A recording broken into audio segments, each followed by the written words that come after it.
সেজেগুজে আমি তো একেবারে রেডি। আরে বিয়ে বাড়ি যাচ্ছি বলে কথা, আগের দিন যার বিয়ের ভিডিওটা দেখেছো তোমরা, তারই আজকে রিসেপশন পার্টি। তবে আজকে কনুয়াতি হিসেবে যাচ্ছি, হাতে তত্ত্ব দেখে বুঝেই গেছো।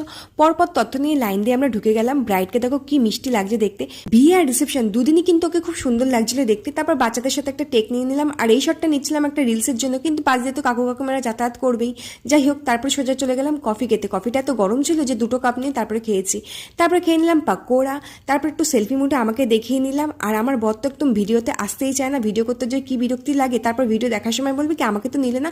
তারপর আমি একটু বকবক করেছিলাম বলে এই জন্য ভিডিওতে আর কি এসেছে, নাহলে ভিডিও তো আসতেই চায় না একদমই। তারপর কিছু সেলফি জোনে গিয়ে ফটো ভিডিও নিলাম। তারপর আমরা সবাই মিলে এখানে ফটো ভিডিও নিলাম অনেকক্ষণ ধরে। আর এই ভিডিও টেকটা নিয়ে নিয়েছে বাবলি। এই শটগুলো বাবলি নিয়ে নিল। ও একটা ভিডিও তো শটেও আসেনি, ও খালি ভিডিও করে দিয়েছে, কিন্তু ভিডিওগুলো খুব ভালো হয়েছিল। Thank you so much Babli. আর এখনও তোমরা যারা চ্যানেলটাকে সাবস্ক্রাইব করনি, ঝটপট সাবস্ক্রাইব